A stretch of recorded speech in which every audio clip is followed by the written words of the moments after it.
In this week's episode of Making with Luke and Ajun, we interview Jack Ohrn. Jack is a cinematographer, director, 3D animator, and friend of ours. He currently attends Ithaca College, where he is a junior in the Park School of Communications. Jack is an energetic and fun guy, and we are excited for you to hear our discussion. Tell us about your life growing up, like where you lived, your family, things like that. How was the dynamic with your family? For sure. So, what's up, guys? My name is Jack Ohrn. I'm from Boston, Massachusetts. I grew up originally in Topsfield, this tiny little place 20 minutes north of Boston. Tiny little bean town, Topsfield Fair, if y'all have heard of it. Super fun family life. I'm super blessed to grow up with a really fun family. Basically, throughout my first 18 years, I was in Topsfield. So I lived from Topsfield straight from birth all the way till I was 18. So it was a great time in Topsfield, tiny little town, you know, not much to do, but we managed to make a lot of fun out of it, which was great. And in terms of family, I have one sister who just graduated from Columbia in New York City. She's got the brains. She's a smarty. She's doing big things out in New York City right now, despite and regardless of the corona pandemic going on. She's actually working firsthand in a hospital right now, which is which is really cool. Yeah, which is awesome. Thanks. So stuff like that. My mom is a reading teacher. My dad works pharmaceutical business, all that kind of stuff. So yeah, great life, great times. I'd say one of my main hobbies as I was growing up was skiing. I managed to start skiing when I was roughly 4 years old, and throughout the skiing career, I started to pick up film like along the sides, you know, like I started making tiny little ski edits around age like 13, 14. I got my first GoPro from my family, and it just kind of started there, you know, these like tiny little videos just for fun. You know, the audio quality was terrible. It would just be like complete ear bleed, but it was fun to make, and it was cool to drop, stuff like that. And in the off season, you know, I mean, there's not much to do with skiing regarding the summer. So I managed to pick up film on the side. So I started to shoot like little, I think my first actual project was a martial arts video for my buddy, Nick Mignos. So that was really cool. And it just went from there, man. You know, it's just picking it up every day, baby. Sick. So that was when you were like 13, 14 is when you kind of started doing films. And then So it was when I was like, I think my first ever video was 14 years old. I started filming around 13, but 14 was like my first like video, you know, stuff like that. And then like with that, so you started doing those films, which were more just for fun. At what point did you start to regard yourself as like a filmmaker and you were like taking it seriously? Yeah, when I started put that title on, I'd say when I was 17. 16 and a half, 17. That's when I officially kind of like moved away from skiing and I kind of shifted towards filming. That's when the change happened. Okay. And it was cool. It was cool because I was trying when I was like 17, I was starting to think about college. I was a sophomore in high school when I was 17. I was trying to think of like where I could go with it. You know, because I was still in that transition where I'm like, I'm not too sure what I want to do, but I know I want to do something with film. Right. So I went to this really cool pre-college summer film program called it was an Emerson pre-college film program, which was unbelievable, and it was 5 weeks. Started in June, ended like late July. It was crazy 5 weeks, best 5 weeks of high school, no cap. So that's where I really started to get that's after that little section of time. That's when I really started to know I wanted to do film. That's when I really like declared it.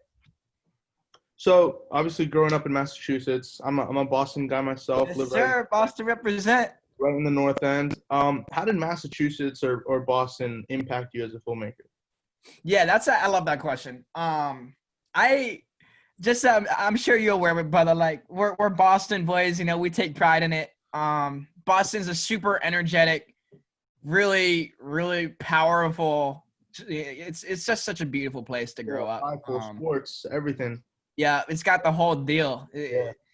thing with you can tell someone's from Boston a mile away. So something that I really enjoyed growing up in Boston was the fact that we were 20 minutes, 15 minutes away from the city. So it's like we could, you know, I had a couple buddies in the city and like a couple people south of Boston up down like the Cape and everything. So just honestly, one of the biggest things for me about growing up near the city is the fact that it's so inspiring. You know, it's like city lights, you know, just seeing a whole bunch of frameworks moving as one in the city. It honestly inspired me big time. Yeah. And it's something that continues to drive me daily. Whenever I go into the city, I just get new ideas. It's For sure. yeah. And Massachusetts is beautiful. I love it. Definitely. And then one of the things that you see a lot in cities is cars. And I know you have Yes, a sir. particular love for cars. So when did that kind of like what I'll describe as an obsession start, Yes, sir. and how did that play into your films? Yeah, hold on. The boys know I'm into cars. I got a steering wheel right here. You know I'm playing that on Xbox. Yeah.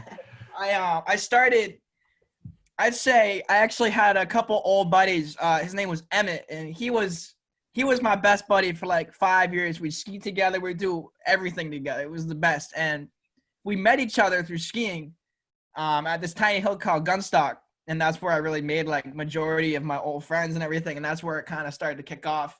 And Emmett was super into cars. And he kind of like put me on the wave, you know, like I wasn't too familiar with it before then, but once I started to see the beauty behind it and the adrenaline when I got on a first race car, it just changed. It switched instantly. It's a beautiful, beautiful concept. And I started filming cars when I was like 18, 17, again, like junior, sophomore year of high school. Mhm. And it's an art of itself, you know, car commercials, car videos, racing. That's another thing that really got me into film as well. It's awesome. You can't get enough of it. Yeah. And then, so this was all in high school. Fast forward to, you know, Ithaca College. I guess it's sophomore year, we all met each other in Cinema Production 1 with Benetti, right? Professor. Yeah, my boy. Tell us about the films that you made in CP1 and how like those processes went for you. Love it. Yeah, quick shout out to Benetter. Professor Benetter, if you're watching this, we all love you. Yeah, CP1 was great. You know, I met these two legends right here, both of my boys with this interview. Big shout out to them.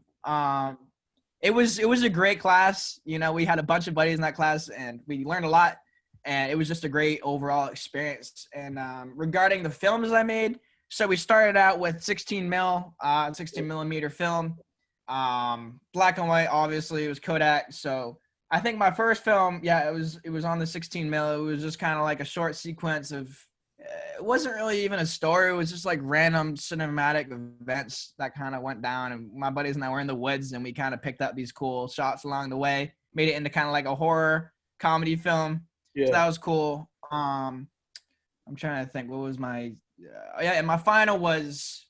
It was a combination of a bunch of shots that I've been like dreaming of getting in a cinematic, like aesthetic way. You know, like it was a storyline built off of each individual shot. So every shot you would see, you pick up and learn something from it, and then you would just kind of like it would kind of flow as it went along. It wasn't one true storyline, which is why I love that one so much. Right. Yeah, and in your second film, you had to ask special permission to use a drone for one of your shots. Yeah. And so you are an active member of the Ithaca College Drone Squadron, so you are clearly no stranger to flying drones. When did you first get into flying drones and like aerial cinematography, and how they impacted your filmmaking? Yeah, for sure. So I love dronies. I've been flying dronies since day one. I think I got my first. It was funny. I actually started flying drones before I even got into film. I think I got my first drone when I was 12. And it was one of these tiny little, it wasn't anything that we use today, but it was like a tiny little Brookstone, like chopper. It was like a cylinder. Yeah. And it had these cool little like blades on it, and it would just fly around like in a cylinder, which was really neat. And I think I got a Parrot drone when I was 16-ish, 15. And it was definitely more advanced. You know, I had the camera on it. I was able to shoot like 720 pixel semi HD clips, which was cool. Yeah. And then, you know, I started getting more into it. And then I got my first Phantom 4, baby, which that thing slaps. It's a beast. And yeah, lucky enough to join Drone Club along the way. VP of that's going great. We have tons of projects in the works. Disclosed information, the crew's gonna hear about it.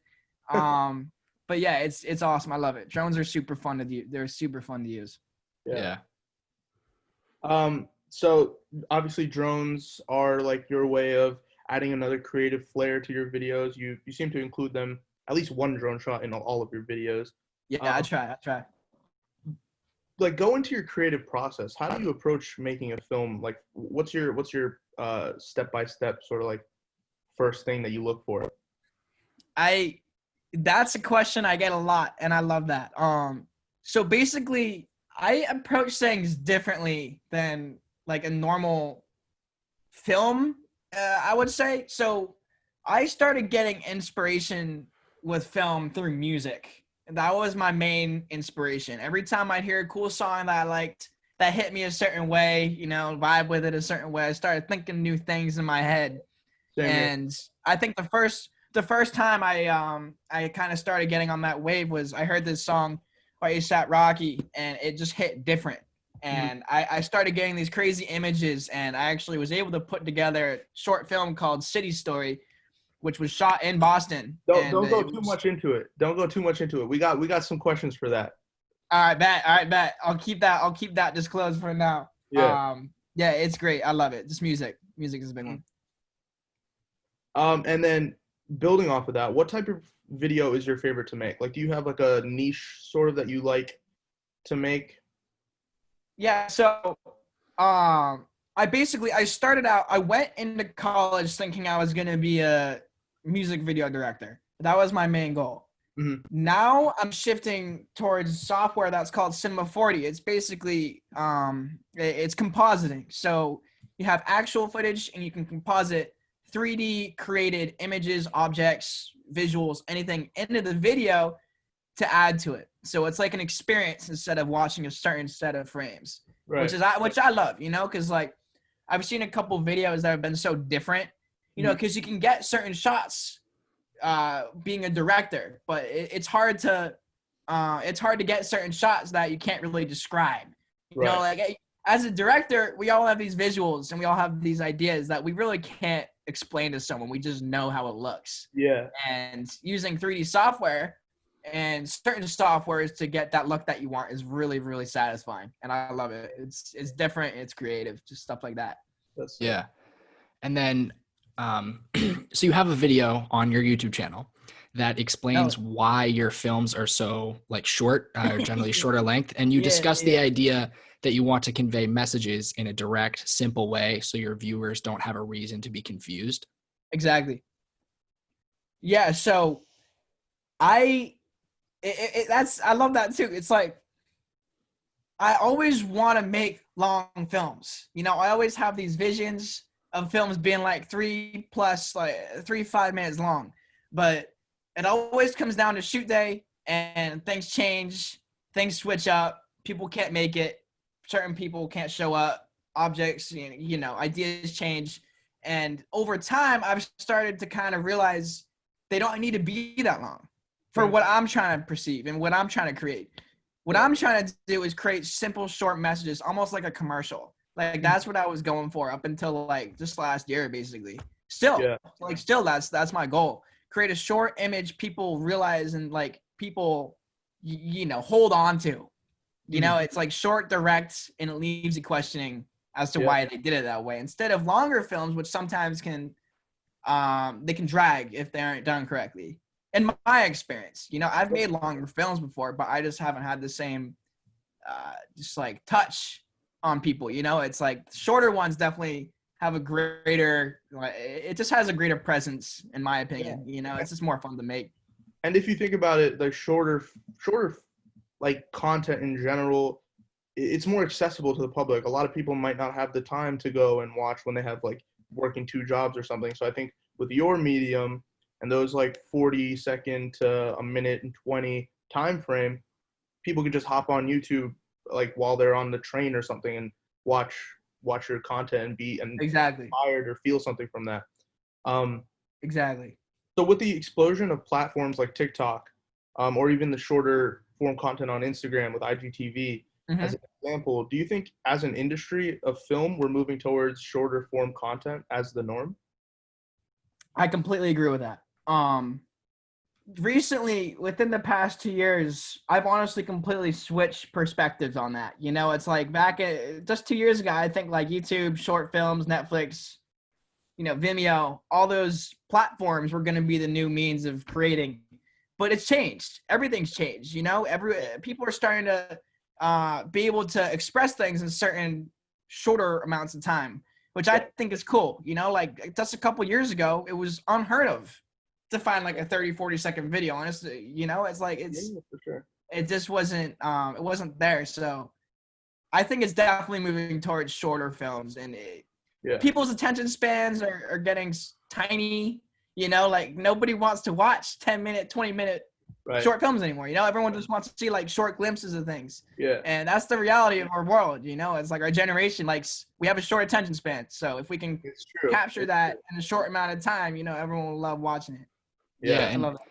And it seems as if like for a while as like filmmakers and creators, the platforms that people go to are like YouTube. Obviously it's free and you can reach a wide array of people, or for people who are maybe a little more air quotes serious or like looking to submit their films, we'll upload them on like Vimeo and things like that.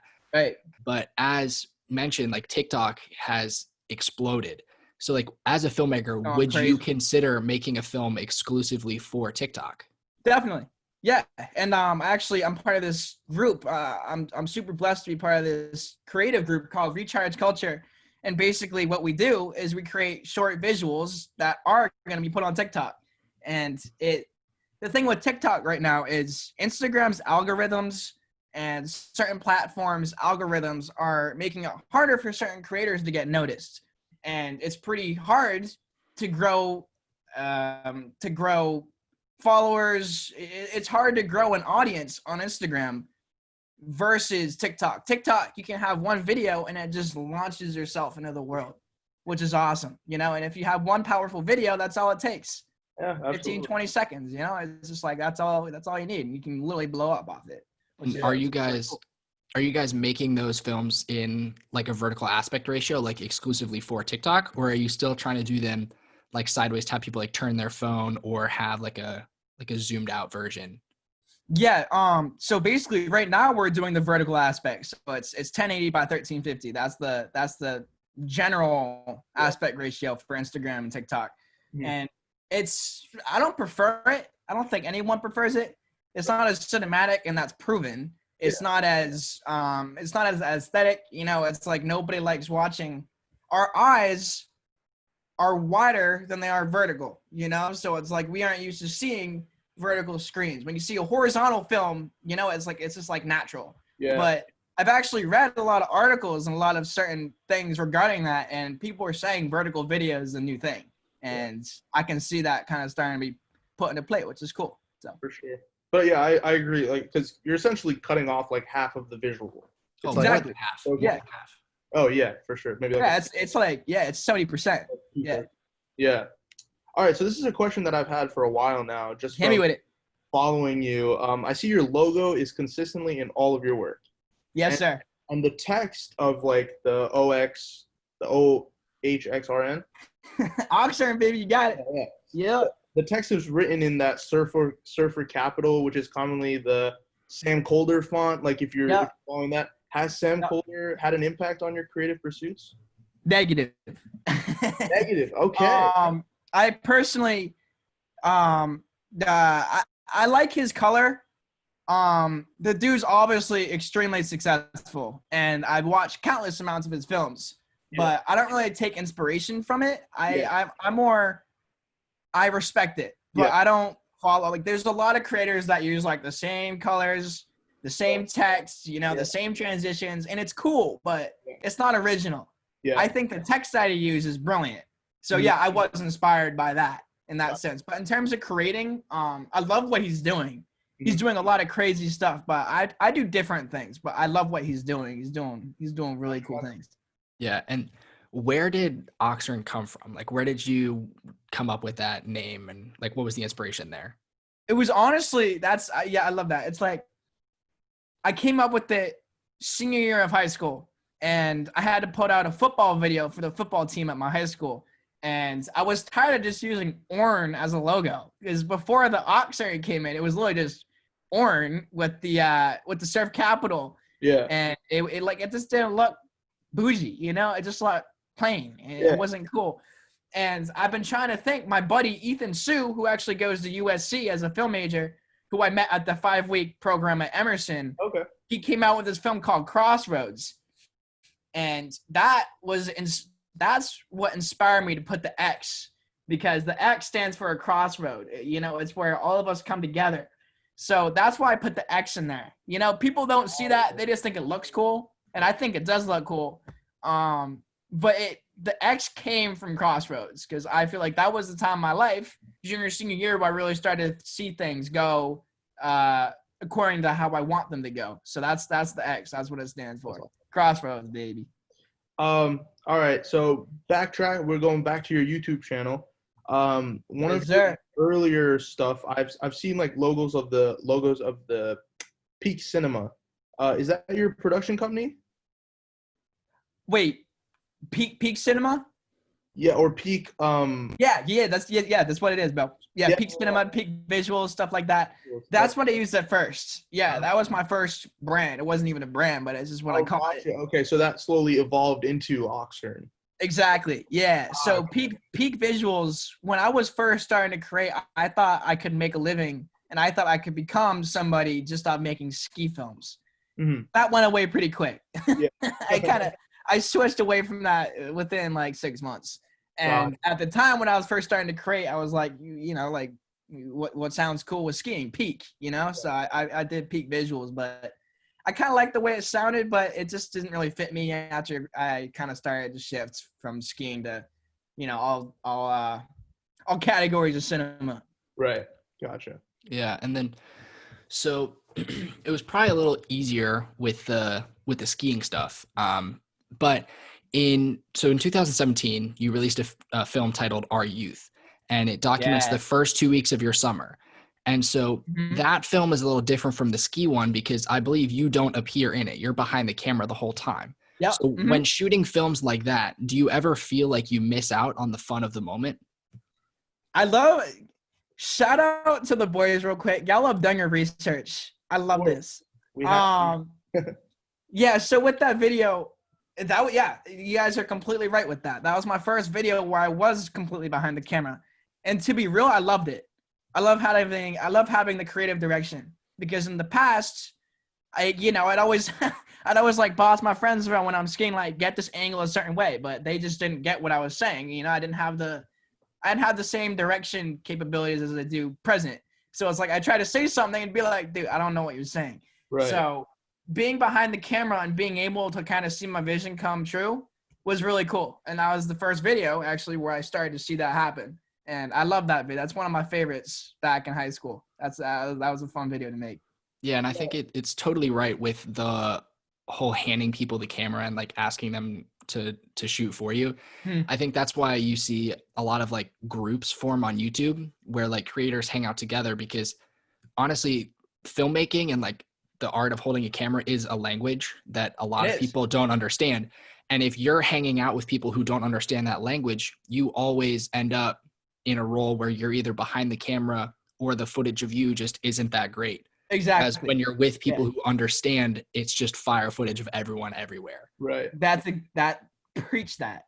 Because people, you can say one thing, like, shout out to the parents real quick. Like, sometimes I'll be like, yo, mom, go get the shot, or like, yo, dad, get in the shot with me. And, my parents got that eye, but they don't got the cinematic language. So it's like, certain things will be like blurry, or certain things will be like that. People that are in cinema understand what makes things look good. And that's why I love people like all of us. It's like we understand the language and the lingo, Yeah. So we stumbled across this creative agency type of thing called Perfect Image Studios in Yes, sir. Massachusetts.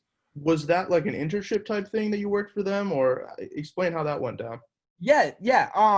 Perfect Image Studios. That was my boy Vladdy. He was like a 65-year-old vision. He was like a wedding videographer basically. And senior year of high school, we had to go on an internship second semester of the year before we graduated. It was part of the graduation requirements. So I was trying to find something that regarded film in the Tri-Town, which is Topsfield, Boxford, and Middleton. That was like the Tri school district that went to my school. And I was trying to find things in the area, you know, and that happened to be basically the closest thing to what I was trying to get into. And basically what I did, he would grab the video from weddings and I would edit it all. So I would learn how to sequence things and make linear films and make non-linear films, you know, like full length, 3 hours, short teaser, 2 minutes, stuff like that. It was cool. It's a cool experience. Yeah, the thing that I've noticed about wedding photography and videography is that, in my opinion, it's the most stressful thing ever. Oh yeah. Dude, this is like one of the most important days in these people's lives. And if I lose this footage, if I screw up the editing, like if anything goes wrong, bro, I'm screwed. Yep. Yeah. So it's I have a stress for sure. I have a funny story about that real quick. Yeah, so it was like my first week on the job, and this wasn't me. Nothing happened with me, but he was telling me a story where you're exactly right. Wedding videography is terrifying. You know, they can actually sue, and this is what happened to this one dude. He was holding the external drive, which had every single clip on it from the wedding. Yeah. Only that external drive. He dropped it. It shattered. Entire video gone. They were later sued for it. And he told me that like first day on the job. So ever since that, I've been like petrified of it. But yeah, for sure. Yeah, it's crazy. It's a fun time though. Yeah. All right, Jack. So you've hyped it up on social media multiple times. You've sent it around saying for people to watch it and share it. Tell us about the video you created trying to get Travis Scott's attention. That's my favorite. That's the video. So this is a good one. I love this story. So I got this like down to a science. I've told it too many times. So basically, I took a leave of absence first semester of freshman year. I had some stuff going on. I needed to be home. I wasn't in my right mental. So I was home and I didn't have anything to create. I didn't have a camera. I didn't have people to film with. I had too much anxiety to even leave my room. So basically what I ended up doing was learning 3D software, because with 3D software, my lazy self could shoot and create things from my computer. And little did I know that's what I would be doing for probably the rest of my life. I love 3D video, but I've always been a massive fan of Travis Scott. If you guys don't know if the people watching this don't know who Travis Scott is, definitely look him up. He's a crazy, crazy artist, and he's just out of this world inspiring for me personally. Astroworld, baby. Wish you were here. Yeah. But he's always doing crazy things, and he was my biggest inspiration all of last year. Part of this year as well. So I started to think like, what would be a video that would kind of launch myself into the 3D world? And I was trying to think of ways to do it. I've come out with visuals for artists before in the past, but it just hasn't had the same impact. And I was trying to think of ways that I could really like go out of this world to create something that would like catch people's eye. And that's what I did. I spent 1,400 hours behind a computer trying to cook up something that would be different. And I am so crazy happy with how it turned out. I learned so many things in the process. You know, I started from scratch. So when I first started Cinema 40, which is the program I'm currently using, I didn't know anything. The interface was crazy. It was like looking at like a new language. It was like reading like Chinese or something. It was crazy hard. And when I first started, I was like completely like, it was foreign to me. And throughout the time, I started picking it up, and I was like, okay, this is actually really cool. And I started to just fall in love with it. And that's where I am now. I got clients for it. It's going really well. So I'm really happy with how it's going. Sweet. Yeah, well, speaking of clients and these other big name artists that you've worked with, how did you market yourself to get attention from people like Megan the Stallion? Yeah, so I love that. Basically, a lot of it, part of the industry modern today is making a name for yourself. It's hard to make it in the industry if you only have one skill. Right. You know, if you're good at film, people recognize it, but you have to find ways for people to remember you specifically. Yeah. So I've really found ways with that, with marketing myself personally on like Instagram stories and putting out videos that really like, you know, make a name for myself. And like people like, oh, he's that loud kid. You know, like he's that kid saying like scree all the time, you know, like you have to market yourself for it. And I'm happy enough that I actually worked. I put up an Instagram story, and this one dude who saw my Travis Scott video knew he was in touch with this one LA director. His name's Matt Pentilla, and I've been blessed to have been working with him for the past like 7 months. Yeah, look him up on Instagram. His name's Television, and he's basically he's put me on countless projects this entire year. We made a video for Lil Baby, Megan the Stallion. We got another one in the works. I can't say, but hopefully by the time this interviews come out, y'all will see what it is, and it's crazy. So I was blessed for all the love recently. What video did you work on for Lil Baby? Yeah, so unfortunately that never came out. Okay. So Lil Baby, he came out with a new album. I want to say it was February. I'm not entirely sure when the exact date it dropped was. I think it was mid-February, but it was mid-February. Yeah, and it was so basically we were supposed to make a video for his new album as like a teaser for it. And it was going to be put on Apple Music, iTunes, YouTube, Instagram, everything. Right. We were talking with the label and the management, and everything was perfect. Unfortunately, it got caught up in the weeds because that's how the Los Angeles industry works these days. You know, certain things go through. Lil Baby's part of he's part of a label. I think it was the same as Taylor Swift, or one major artist who dropped an album same week as Baby. So our video got lost. Unfortunately, it didn't get put out, but we're in touch with them. It's all going great. So I'm really happy with how that's all going. It was a crazy invite. Lil Baby's big, man. That's crazy. Congratulations. Big ups to Lil Baby, brother. He's doing things no artists are doing right now. The bigger picture. Did you listen to that? Oh, I've seen the visual, bro. Unreal. Fire. So much love to that homie, bro. He's doing the most massive shit. I love it. Absolutely. Yeah. Is it stressful? Do you find it to be stressful working with these guys? Well, recently, so let me tell you some background. So when I first got the video for Baby, when my buddy and I first got the call for it, I pulled 3 all-nighters in a row for it. We had a deadline. We had to create a 3-minute visual in 3 days. And for animation, that's ridiculously hard. It's like it's nearly impossible. So or maybe it was 5 days. I think it was like 5 days, but it was ridiculously short amount of time. So that was really stressful. Yeah, I was up all night. I had to miss classes for it. I made up all my work and everything, but it was well worth it. But stuff like that's definitely stressful because you have a certain amount of time, and if you don't perform well, then they cancel the project. And that's a huge bummer because then they don't like your name, they don't like your brand, they don't like your view, and they'll forget about you. So you got to make a lasting impression. Right. So during those 5 days, that was literally all I was thinking about. I barely ate. You know, it was literally like all I was doing. Yeah. But they loved it, and they loved the visual. You know, everything went awesome. It just got stuck. You know, like it wasn't our fault. It wasn't their fault entirely. It was just how the industry works. But certain projects aren't that stressful. Certain clients I'm working for right now, it's more relaxed in a sense because you're able to just kind of like do what you want. No huge deadlines, which is nice. You know, you have limited. You have basically however much time you want to create it because they trust your vision for it. So like, take as much time as you need. Right. But projects like those, it's not stressful, you know, because you feel like you can do whatever is needed for it.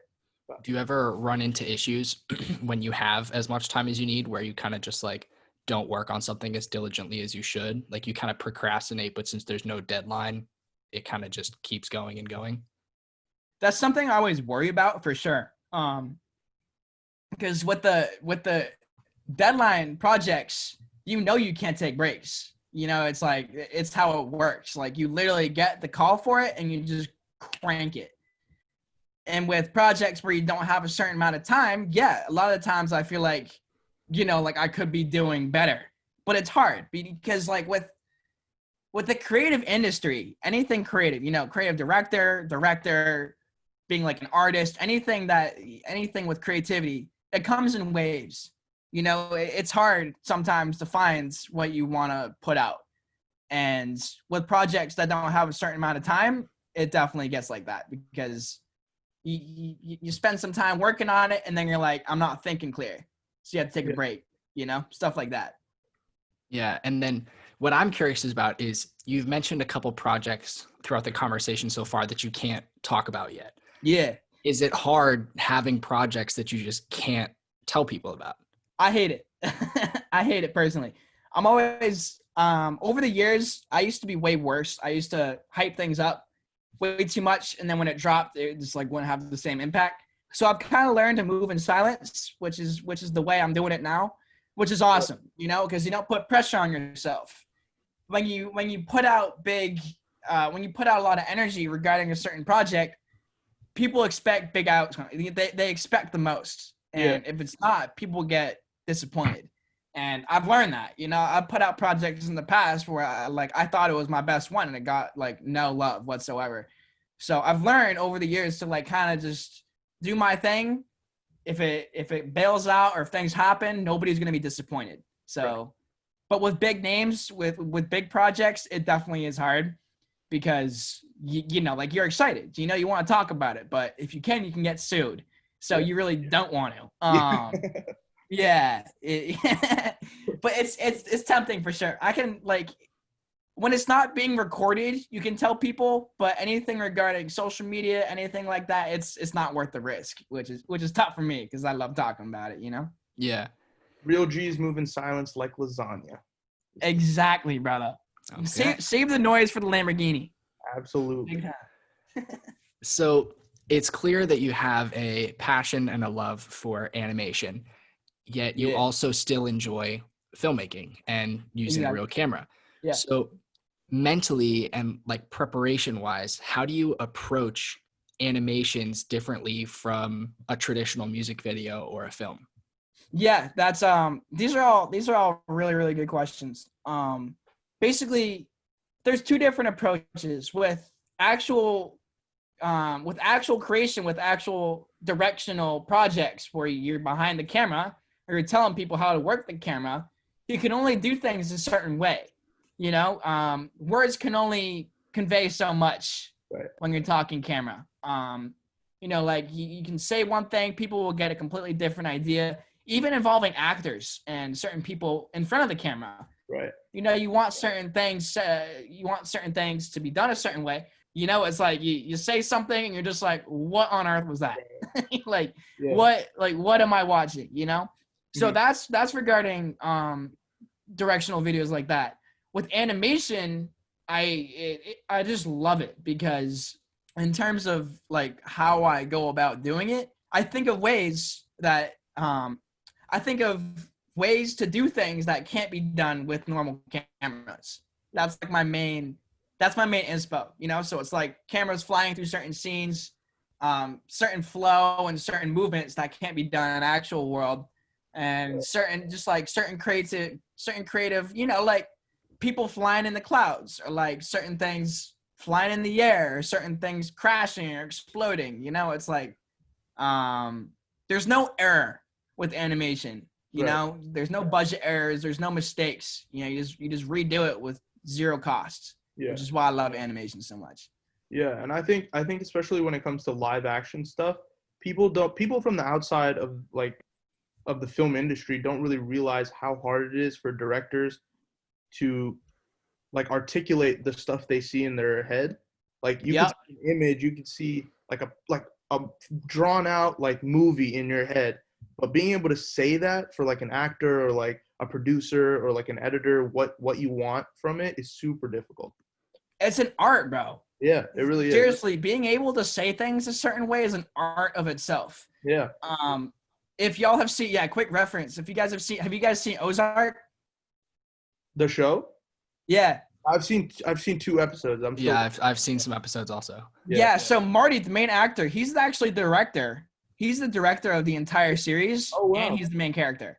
Oh dang. Being able to do things like that where you convey a certain image, and it's an art, bro. You know, being able to say things a certain way, it's like bars. You know, it's like saying things certain ways that just nobody else will be able to understand, which is crazy. Absolutely. That's like A Quiet Place with John Krasinski. I mean, he's starring in it, directing it, and then he wrote a portion of it. I mean, that's like do it all, jack of all trades type stuff. Yeah, he's a god, bro. he's doing crazy things, man. I love Quiet Place. Quiet Place 2, I think, is on the come up as well. Yeah, it was supposed to get released, but it got pushed back because of quarantine. Yeah, my buddy actually worked on that film, and the stuff they're doing is crazy, especially with no audio. You know, it's like, how are you supposed to make something sound good? Yeah. Or look good? But again, they managed to make it look unbelievable. So.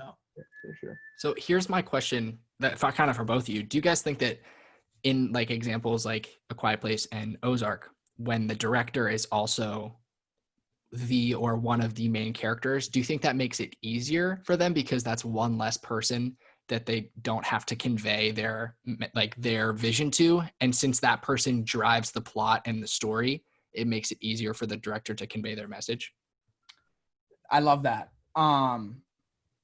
I'll start off by saying I think it honestly in the end might be harder because going into it, if you don't have the actual skills, you know, everyone's got ego, you know, like it's like listening to those memes where people who can't sing start singing, you know, and they're like that sounds fire. And then look back at it and you're like, people are like, what is that? Yeah. You know, I think it's the same concept with direction, with directors and stuff, you know, it's like, they think they know what it's like and they think it sounds good or looks good or portrays a certain image, but then it just doesn't get the same meaning versus when you're behind the camera, it might not look the person that the director is trying to help. It'll be easier for the director to be able to be like, okay, let's change it. Yeah. You know, things like that. Yeah, I'd agree with that because if you think about, especially on like a high profile movie or a high profile show like Ozark or A Quiet Place, like the director is responsible for overseeing not just like what's in the camera, but like everything, right? So if you're actually acting in the movie and being the star of that movie, you're not just thinking about the lines in your script. You're thinking about the other people while you're trying to act. You're thinking about, oh wait, maybe like this prop should not go here. Like while you're acting, you're thinking of all these different things. So like it's a whole extra thing on a director's plate. So I think it's harder. Yeah. So let's go back to Jack's very big pile of work that he's done in his life. You already know, baby. Your film, A City Story, takes place in Boston. Yep. You film on the Bunker Hill Memorial Bridge, which is literally like I could see it from my window right now. It's right here. That's awesome, man. I love that. Emerson Paramount Theater, all these like iconic Boston places. How did that idea of like the concept of that film come about, and why did you choose those places in particular to shoot in? I love it. So I think I started talking about that earlier. Hold up. Yeah. Yeah, I love that. So A City Story. One of my first artists I ever started listening to was A$AP Rocky. He was my favorite artist for such a long time. And he put out this one track, and I just remember listening to it and just like the visual for it was unreal. Like I just saw these images and everything, and it just inspired me to create this completely different story, not even related to that visual, but just the words and the way it was said, just like it just made me think certain ways. Yeah. So my buddy Matt and this other person were like super inspired to make a certain visual that was just like different. Like I told them this vision. I'm like, yo, like, what if we just get these really cool places and shoot like kind of like a storyline video where it's like you're kind of running throughout the city. Mm-hmm. And I thought it worked really well with it. It was honestly kind of a jump around shoot. Like we were kind of just like having fun with it. And it honestly worked out really, really well. it was just kind of one of those creative visuals that ended up working really, really well. And it put out an image and it put out like a story that I think was probably one of my best works yet, which I love. It was a great film for sure. When we were shooting that, so when I was at the Emerson 5-week program, we went to the Bunker Hill Bridge and we went to Paramount. Our dorm was right above Paramount. So, we'd find these really, really cool spots, and all the lights at night, around Paramount with the reflections. Yeah. And then just the aesthetic behind the bridge, it were two really good spots. Yeah. And when I thought of the bridge, I thought running. And when I thought of the lights, I thought confusion, So it was like we could use the lights as like a kind of like, where am I going? And then the bridge is like, find the target, things like that. It just worked. I love it. It was a really fun film to make. Even just aesthetically though, like that one shot of your male lead at that table, I think he's like drinking a coffee. Yep. he's sipping on the coffee. Yeah, and then the lights in the background, but like it was blurred because of the bokeh. It looked incredible, dude. Yeah, it was a really, really fun shoot. It was funny when we shot that. Everybody had to be cleared from the outside. Like it was like the restaurant just closed. Yeah. So we were actually able to get like the perfect shot, and there were no cars coming or anything. So it was like it just worked out perfect. And did you shoot on a Sony? Because it was at night. Yeah. Yes, sir. This camera right here, actually, Sony A7S Mark II. Okay. Low light beast. Yeah. Right there. Yeah, this thing is a beauty at nighttime. Yeah. I think we shot it at 1500 ISO. Yeah. And it was perfect. Like everything was crystal clear. I had the monitor so I could see everything. It was just it was kind of a pieced together film where we didn't really know where it was going to go. But throughout the night, we just kind of come up with these like crazy ideas and just kind of work like that, Yeah. And it's important to note that you, Jack, are not just a director or a cinematographer or an animator, but you are also an actor. You starred in your buddy Tenzin's film Adventure. So talk a little bit about that, how that opportunity came about, and how you felt being on the other side of the camera, especially after you mentioned earlier that you love being the one behind the camera. Yeah, I love that. So Tenzin, my buddy Tenzin, he's one of my closest friends. Really, really cool. Obviously, y'all know who Tenzin is. He's a really, really crazy photographer. Mm-hmm. He needed help on this one CP1 project last year, and he was like, "Yo, Ohrn, like, you want to act in this?" I'm like, "Bro, I've never even acted before. I wanted to try it, because it'd be cool to experience being in front of the camera with another person's kind of vision come to life and have me help out with it, So it was cool. We started. It was shot like in my dorm room at first, and we were coming up with these like cool ideas, and it was basically like a chase sequence where it was sunset, and I wanted to go to Taganic Falls, which is a beautiful spot I see with like a bunch of waterfalls. I can't speak. Waterfall. I'm tired. We just got back from New Hampshire, so that's probably why I'm not speaking too straight. But it was really fun because I was able to see his vision come to life. It was like I'm used to being the one telling people what to do. So for him to kind of like take the lead and tell me what he wants was really, really cool. I was able to kind of help come to life, and it was a good film. It was fun to work with. Yeah, it was really well shot. Super clear imagery. Yeah, he shot on a 1DX Mark II, and that's a beautiful camera. Yeah. And we used my buddy's Alex Koff. We used his car, and it was funny throughout another beauty of montage is that I actually wasn't driving that car once. He was the one driving it. And when you watch it first time, you think, okay, Jack's driving. That's the beauty of montage. You don't know who's doing it. I was like, damn, Jack has a Volvo and he's whipping? Damn, okay. Pulling up in the Vo, baby. Yeah. Vo boys. Yeah, the thing whips. But that was Alex driving the whole time. It was terrifying, but it was fun. Did you do the drone shot of the car going through the trees? Like, did you do that drone shot? Actually, I helped. I was like the AP on that. Gotcha. Tenzin had he had a Mavic Mini. Okay. No, Mavic Air. I think it was a Mavic Air, Mavic Pro, but it was a tiny controller. I had the phone on top, I had everything in front, and I kind of like watched it and like kind of told him what I thought was best. But he has a good vision too, so we kind of work side by side by that.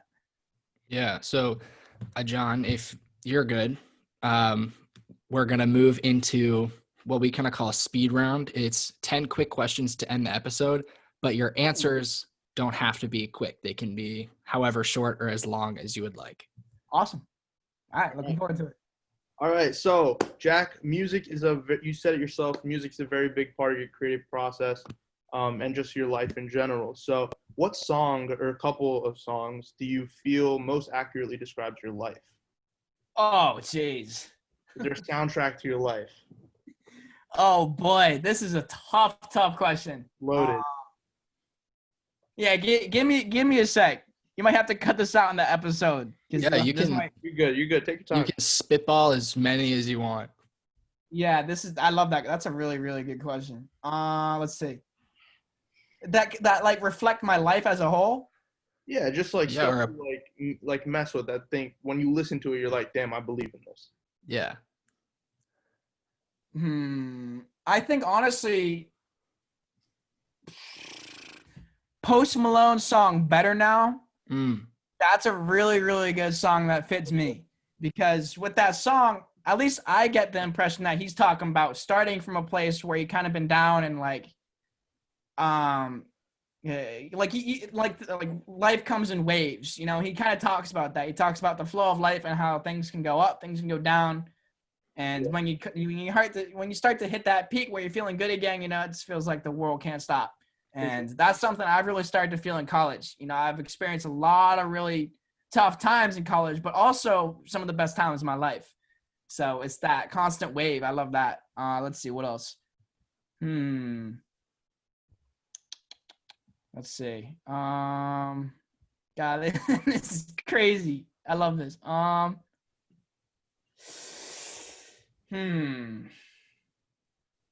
I'll just mention a couple songs I really vibe with that I think like fit me. 90210 by Travis Scott. That's a song that hits different from me. LSD by A$AP Rocky. That's one that I'll always love. That's one of my biggest inspo songs. Fitting. That was the track I got inspired to create a visual for the City Story track. That's the song that I was inspired by. Yeah. Yeah, we'll leave it at those two. I don't want to leave it hanging. Sounds good. That's it. That's a good question. Next question is, what is one important thing that you carry with you every day other than your phone and wallet? I remember seeing an interview like this with Uzi Vert. It was like 10 things you can't. Oh, by GQ? Yeah, 10 things you can't live without. Yeah, those are good. Let's think. What's one thing I carry? Phone, wallet, EpiPen. Oh. 24/7. Epinephrine on the watch. Look at that. Okay. I keep this thing strapped on me 24/7. I have anaphylaxis. It's a severe allergic reaction response, so I always have to carry this bad boy on me 24/7. What are you? Nut allergy. Oh, gotcha. Yeah, it's brutal. So I keep that thing strapped 24/7. Well, there you go. Yes, sir. All right. Well, this is a tough one. If you weren't pursuing your current career, what would you be doing instead? Ooh.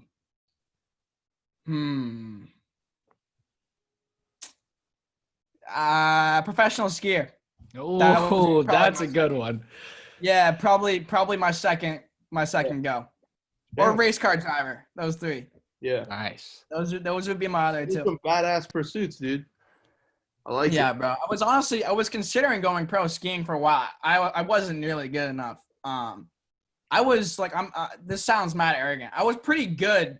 I was a pretty good free skier at like age 17. I was doing flips. I was doing things. I could have competed, but I had a really bad injury junior year. I was doing a backflip and I almost broke my neck. So that was a turning point for me where I was like, I can't do this no more. Yeah. So, since then, it's been the film, baby. Film movement. Yeah, movies. Yeah, and I will say I have gone skiing with Jack, and he is a very talented skier. He looks like he was born on a ski slope. I love you, brother. I ski a lot, bro. It's a vibe, man. I love skiing. That's sick. So the next question is, what is a film that you wish you could have worked on? Ooh. Damn.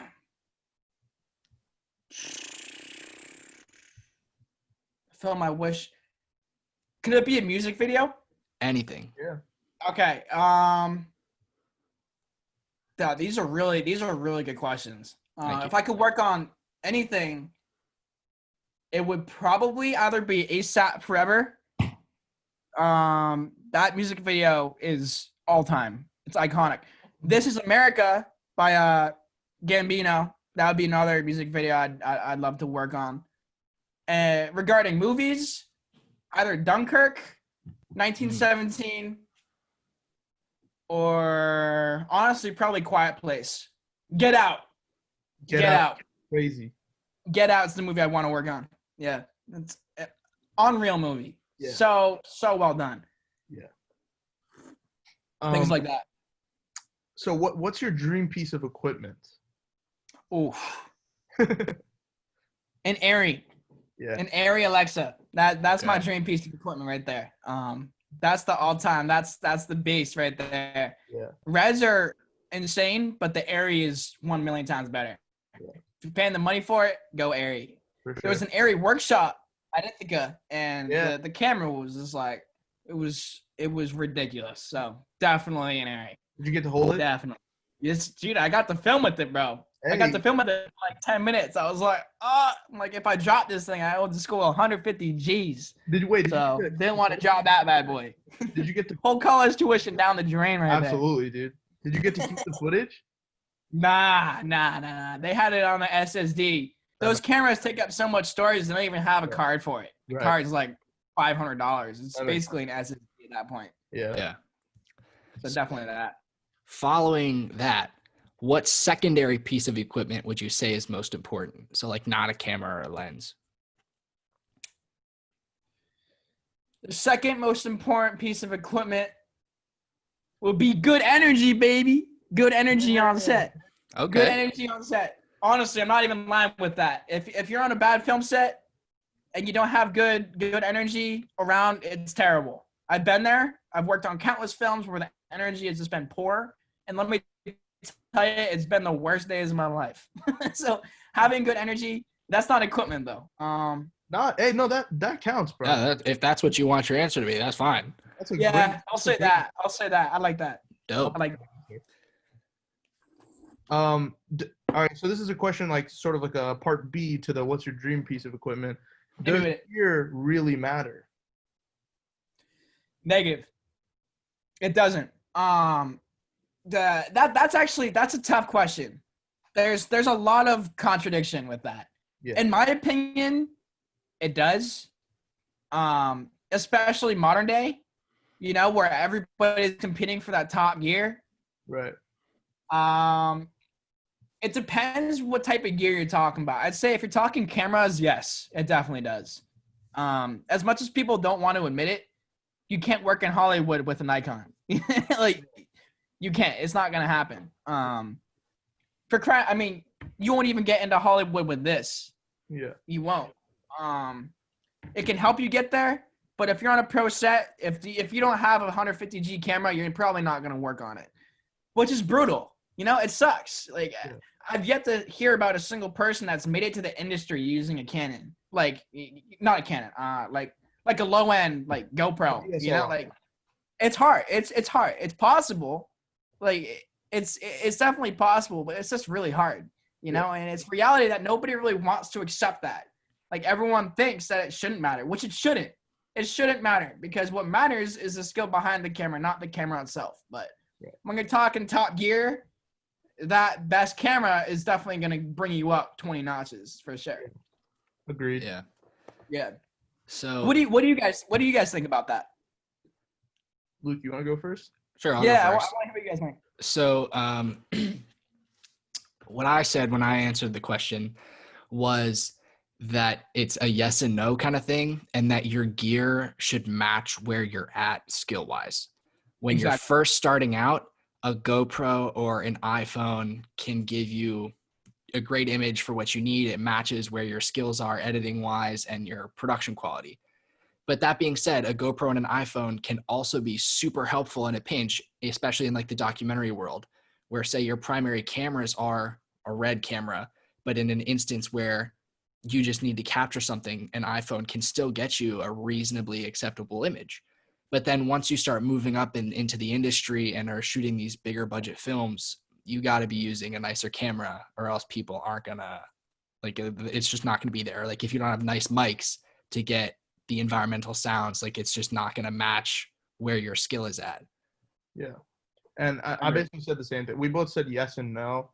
But like to bounce off of Luke's point about the like, GoPro, I mean, we watched that filming class with the boat. I mean, like that whole documentary was on a GoPro. So to a certain extent, story is king, right? But at the same time, especially when you're working for clients, they're not only paying for story, they're paying for production quality. So of course, camera gear and audio quality, all that stuff is going to matter.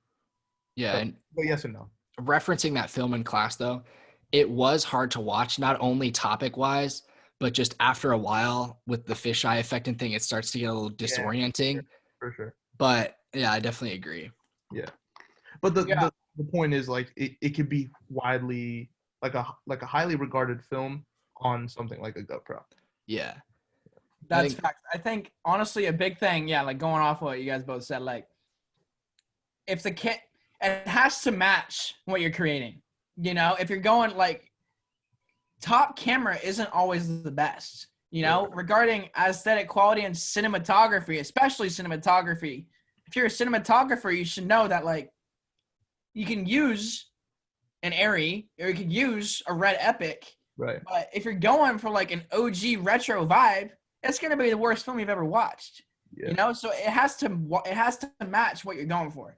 Like if you're going for the cinematic crazy development of a story where you really need to capture beautiful aesthetic, yeah, go with the Arri, go with the red. But if you're going for like a certain vibe that you can't really get with like 8,000 pixels with like a 40 megapixel sensor, you know, like go with something more casual that meets the normal person's eye. So it definitely depends, but overall, it definitely helps if you have good gear.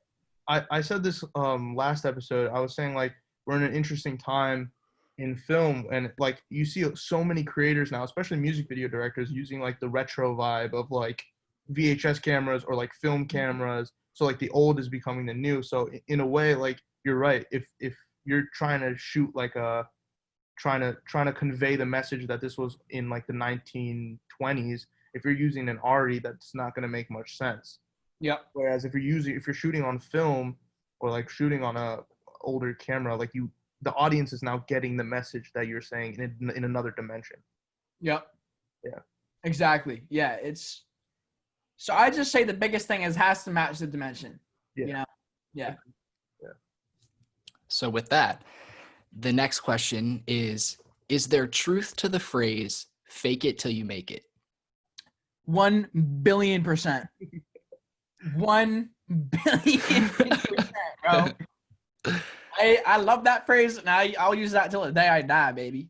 I say things all the time that reference that. Like, if you look at my Instagram, like I'm in cars I don't own. Like I'm not trying to expose myself, but it's the reality, you know. Like you have to put yourself out. We live in a world where you have to put yourself out there to meet certain expectations, so people will think of you a certain way.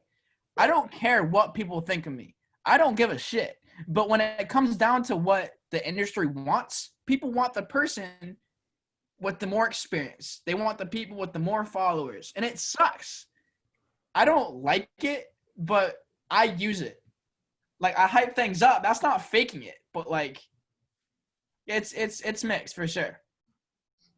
How important are other people in the road to success? Extremely important. The thing, especially with film, people think it's a one-man road. You're dead wrong if you think that. especially one thing I've learned about Ithaca, it's a community behind it. You know, it's like if you're competing for the top spot, you're never gonna make it big. You know, you got to use your community, you got to use your homies around you.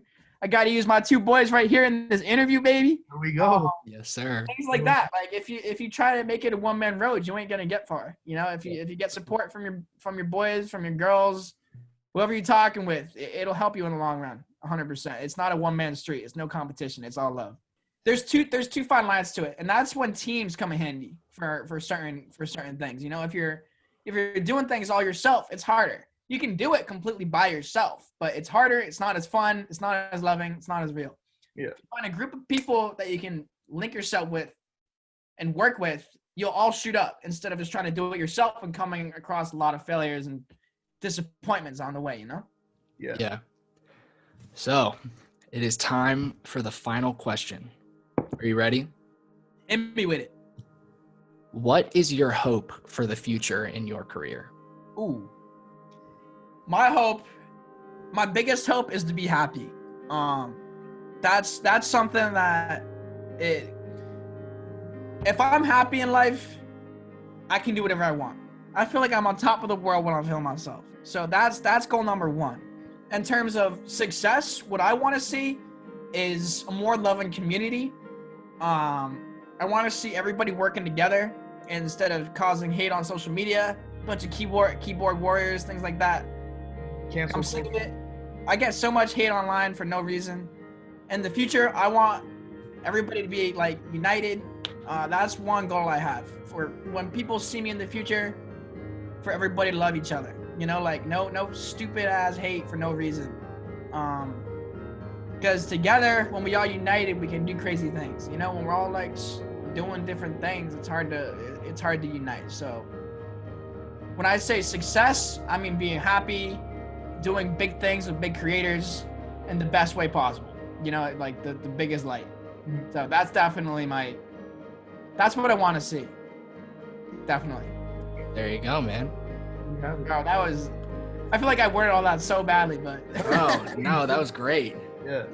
Dude, this is so crazy, bro. I've done a couple of these before. This is by far my favorite. Y'all have done. Appreciate that.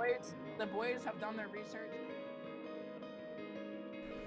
Thanks for taking the time to listen as we took a deep dive into the life and career of Jack Ohrn.